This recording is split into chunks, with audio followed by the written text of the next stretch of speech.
Hi everyone, स्वागत है आप सभी का इस वीडियो में। और इस वीडियो में हम बात करने वाले हैं टीसीएस में आ रही एक बहुत कॉमन प्रॉब्लम के बारे में।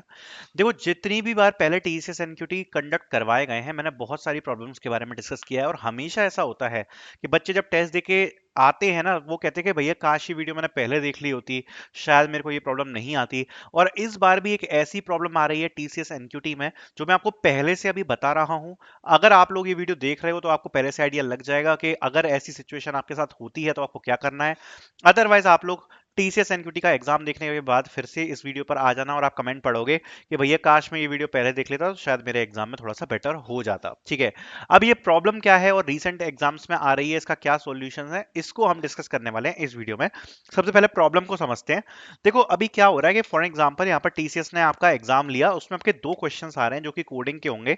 एक क्वेश्चन में आपको 35 मिनट्स की टाइमिंग दी जाएगी और एक क्वेश्चन में आपको टाइमिंग दी जाएगी 55 मिनट्स के आसपास की। टीसीएस ये जो 35 मिनट वाला क्वेश्चन है, इसको जनरली इजी मार्क करती है।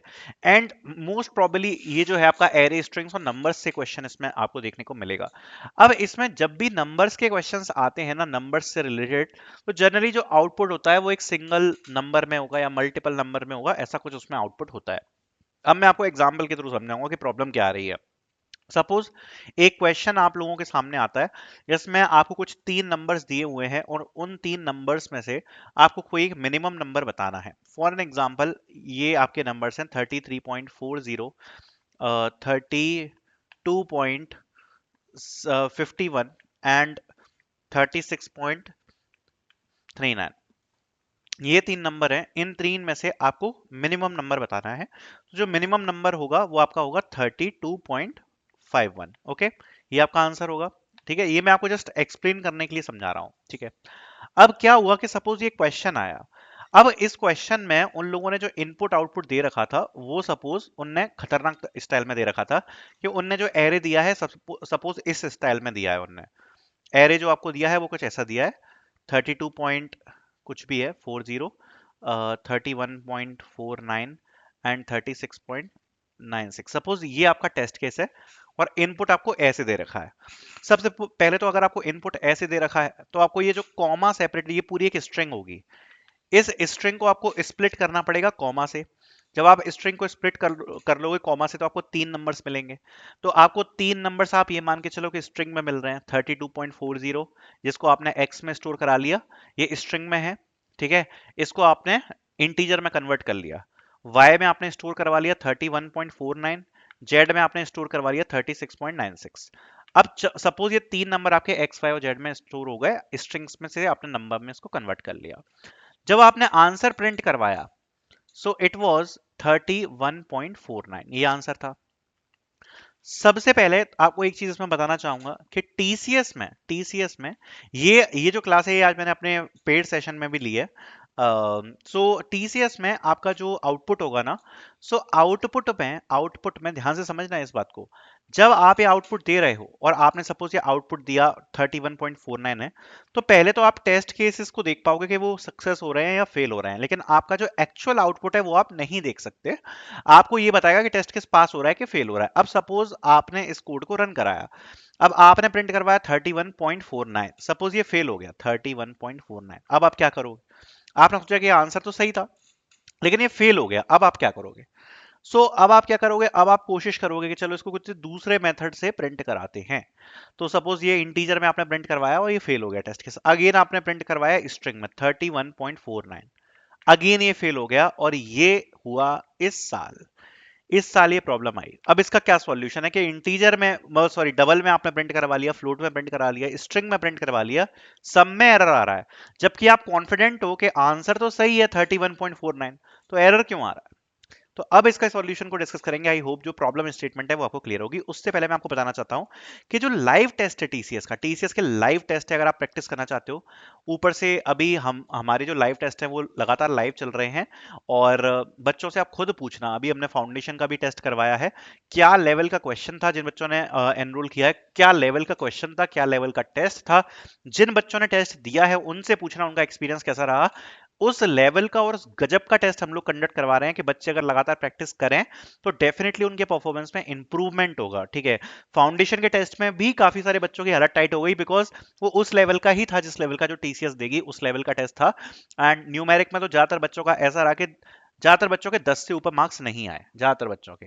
ठीक है, अगर मैं अभी चाहूं तो लॉलीपॉप क्वेश्चंस डाल के दे सकते हैं, उसमें सारे बच्चे 10 प्लस मार्क्स ले आएंगे, बट उस लेवल का क्वेश्चन नहीं था। ज्यादातर बच्चों के 10 से कम ही आए हैं मार्क्स, बिकॉज ये ही एक्चुअल एग्जाम में भी होगा, ज्यादातर बच्चों के 10 से कम ही मार्क्स आएंगे, क्योंकि लेवल उस हिसाब का रहता है। तो उसी हिसाब के लाइव टेस्ट हमने कंडक्ट करवाए हैं। बाकी लाइव टेस्ट जो है वो अभी चल रहे हैं, ठीक है, लगातार चल रहे हैं। आज भी लाइव टेस्ट है, अगर सारे टेस्ट लाइव हैं आज, मैं आपको एक बार दिखा देता हूँ। तो अगर आप देखोगे, रीडिंग पैराग्राफ के लिए एक सेपरेट टेस्ट चल रहा है प्रैक्टिस करने के लिए। न्यूमेरिक और रीजनिंग के लिए जो इंपॉर्टेंट टॉपिक्स है उनका एक सेपरेट टेस्ट चल रहा है। फिर इंपॉर्टेंट टॉपिक्स जो एप्टीट्यूड में उसके लिए सेपरेट टेस्ट चल रहा है। वर्बल एबिलिटी के लिए एक अलग टेस्ट चल रहा है। देन आ जाता है एक फुल लेंथ टेस्ट जिसमें टीसीएस का जो एडवांस सेक्शन है उसके लिए एक अलग टेस्ट चल रहा है। कोडिंग क्वेश्चंस के अलग टेस्ट चल रहे हैं। फाउंडेशन के अलग टेस्ट चल रहे हैं। जो फाउंडेशन है ये टेस्ट आज ही एक्सपायर हुआ है, नया टेस्ट बहुत ही जल्द एक्टिव हो जाएगा इसके लिए। तो फाउंडेशन का जो फुल लेंथ टेस्ट है वो भी यहाँ पे। तो इतनी ज्यादा हम प्रैक्टिस करवा रहे हैं लाइव टेस्ट के थ्रू, प्लस आपको प्रैक्टिस टेस्ट मिल जाएंगे जिनका आप यूज कर सकते हो प्रैक्टिस करने के लिए। प्रैक्टिस सेट्स आपको मिल जाएंगे, प्रैक्टिस सेट्स आप देख पाओगे।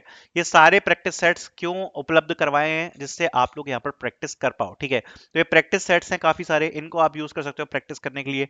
डेटा इंटरप्रिटेशन वगैरह के लिए टेस्ट है। बाकी प्रैक्टिस कोडिंग करने के लिए यहाँ पर चीट शीट्स प्रोवाइड है, जो कि लेंदी बड़ी लैंग्वेज में क्वेश्चंस इसमें डाले गए हैं जिससे आप अच्छी प्रैक्टिस करो। ठीक है, अगर आप लैंग्वेज भी देखोगे तो काफी बड़ी है, लेंदी है, टीसीएस स्टाइल में, सॉल्यूशंस भी अपलोड करें हैं उसके, तो सब आपको मिलेगा। प्लस लाइव टेस्ट में आप रैंकिंग वगैरह देख पाते हो अपनी खुद की, कि बाकी बच्चों की क्या रैंक आ रही है, हमारी क्या रैंक आ रही है। तो अगर आप टीसीएस के लिए प्रिपेयर करना चाहते हो तो बिल्कुल भी मिस मत करना, ये जो लाइव टेस्ट है, मॉक टेस्ट है, आज से बहुत अच्छी प्रैक्टिस आपकी हो जाएगी। ठीक है, सो अब इस प्रॉब्लम का जरा सॉल्यूशन बताते हैं। अब देखो, फॉर एन एग्जांपल मैं मान के चलता हूं कि आपको प्रिंट करवाना है 31.49। सबसे पहले आपको कॉन्फिडेंट होना चाहिए कि जो भी आपने क्वेश्चन का आंसर निकाला है वो सही है, क्योंकि आप जैसा कि आउटपुट तो देख नहीं पाओगे। और जैसा मैंने बताया कि अगर सपोज आप आउटपुट नहीं देख पा रहे तो एक कंडीशन ये बनती है कि आप सोचोगे कि शायद मैंने आंसर ही गलत बनाया हो, मेरा आंसर ही गलत हो। राइट, तो आप क्या कर सकते हो, एक एक कंडीशन दिमाग में आती है कि हो सकता है आप कोड चेंज करने में लग जाओ जबकि आपका आउटपुट सही है। तो आप ये भी सोच सकते हो मेरे कोड में शायद कोई गलती हो, इसलिए शायद टेस्ट के पास नहीं हो रहे, बट ऐसा नहीं है। सबसे पहले तो जो भी आप कोड कर रहे हो उसमें कॉन्फिडेंट रहना कि वो कोड आपका सही है। उसके बाद अगर आपका कोड सही है और आउटपुट की वजह से अगर आपके टेस्ट केस फेल हो रहे हैं, जैसा मैंने बताया, पहली कंडीशन तो यही है कि जैसे अगर 31.49 आपको प्रिंट करवाना है तो ये आप प्रिंट करवा के देख लो। ठीक है, डायरेक्टली डबल में या फ्लोट में, जैसे भी आपको प्रिंट करवाना है। अगर ये फेल कर रहा है, उसके बाद स्ट्रिंग्स में प्रिंट कराओ 31.49। अब यही तो इस बार हुआ कि इस बार स्ट्रिंग्स में भी प्रिंट कराया और ऐसे भी कराया, तो दोनों फेल हो गए। तो आपको क्या करना है कि स्ट्रिंग में दो चीजों में टेस्ट केस पास हो रहे हैं। कैसे कैसे पास हो रहा था, दैट वाज स्ट्रिंग में 31.49 एंड एक वाइट स्पेस, यहां पर एक स्पेस है, और उसके बाद स्ट्रिंग क्लोज करी, तो ये टेस्ट केस इसको पास कर रहा था। ठीक है, कभी कभार ऐसा भी हो सकता है कि न्यू लाइन के चक्कर में टेस्ट केस पास हो। फॉर एग्जांपल आप अगर प्रिंट कराओ 31.49 एंड ये फेल कर जाए, और आप प्रिंट कराओ सी आउट है, जैसे सपोज है, तो सी आउट आप प्रिंट कराओ सी आउट 31.49 एंड देन आप एक न्यू लाइन प्रिंट करवा दो यहां पर, एंड उससे ये टेस्ट केस पास कर जाए, ये पॉसिबल है। सो बेसिकली अगर आप कॉन्फिडेंट हो कि आपको कोड जो है वो आपका सही है, और अगर उसके टेस्ट केसेस फेल हो रहे हैं आउटपुट में, तो आपको कुछ एक्सपेरिमेंट्स करके देखने हैं जिनके बारे में अभी हम बात करेंगे। जिसमें पहला एक्सपेरिमेंट है कि सपोज आपको आउटपुट में दिया गया है कि आपको प्रिंट करना है 31.49। पहले आप डायरेक्टली प्रिंट करके देखोगे, नहीं रन कर रहा है, स्ट्रिंग में प्रिंट करके देखोगे, उससे भी रन नहीं कर रहा है, एक्स्ट्रा स्पेस डाल के देख लेना लेफ्ट और राइट में, उससे भी अगर प्रिंट नहीं कर रहा है तो न्यू लाइन प्रिंट करवा के देख लेना कि 31.49 और एक यहां पर खाली न्यू लाइन है। ठीक है, अब आ जाते हैं एरे पे। सपोज आपको आउटपुट देना है, आउटपुट आपको देना है किस फॉर्म में, कि सपोज स्लाइडिंग विंडो मिनिमम आपका क्वेश्चन है, स्लाइडिंग विंडो मिनिमम। ठीक है,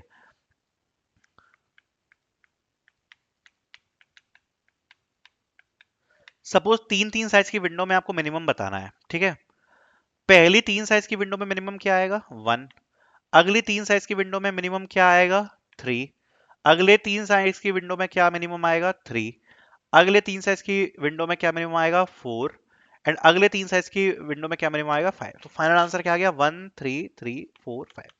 ये आपका टेस्ट केस है, आपने रन कराया कैसे, आपने प्रिंट करवा दिया सिंपली, 1 प्रिंट करवाया, फिर 3 प्रिंट करवाया, फिर 3 प्रिंट करवाया, फिर 4 करवाया, फिर प्रिंट 5 करवाया। अब इसके क्या कंडीशंस हो सकती है जिसमें ये टेस्ट केस फेल कर सकता है? सबसे पहले तो आपने ये नंबर्स में प्रिंट करवा लिया, ठीक है, इसको पूरे के इसको पूरे को स्ट्रिंग में स्टोर कर लो, और लास्ट में इसको स्ट्रिंग में कन्वर्ट करके 1 3 3 4 5 ये प्रिंट करवा के देख लो स्ट्रिंग में। अगर ऐसे जो आपने डायरेक्टली प्रिंट करवाया नंबर्स के थ्रू अगर नहीं कर रहा है, ठीक है, प्लस जब आपने प्रिंट करवाया होगा तो आपने स्पेस दिया होगा, राइट? सपोज आपने ये प्रिंट करवाया ऐसे सी आउट नम, एंड उसके बाद यहाँ पे आपने एक स्पेस छोड़ दिया, उस चक्कर में यहाँ पर लास्ट में जब ये 5 प्रिंट होगा तो एक एक्स्ट्रा स्पेस रह जाएगा। अब अगर आंसर में 1 3 3 4 5 और 5 यहाँ पर अंत है, इसके बाद कोई एक्स्ट्रा स्पेस नहीं है, तो वो पहले एक्स्ट्रा स्पेस एलिमिनेट करके देख लेना कि वो एक्स्ट्रा स्पेस की वजह से प्रॉब्लम तो नहीं आ रही, ठीक है? तो ये एक और इंपॉर्टेंट चीज है जो चेक कर लेना। अगर आपने चेक कर लिया एक्स्ट्रा स्पेस से प्रॉब्लम नहीं आ रही तो स्ट्रिंग में कन्वर्ट कर देना।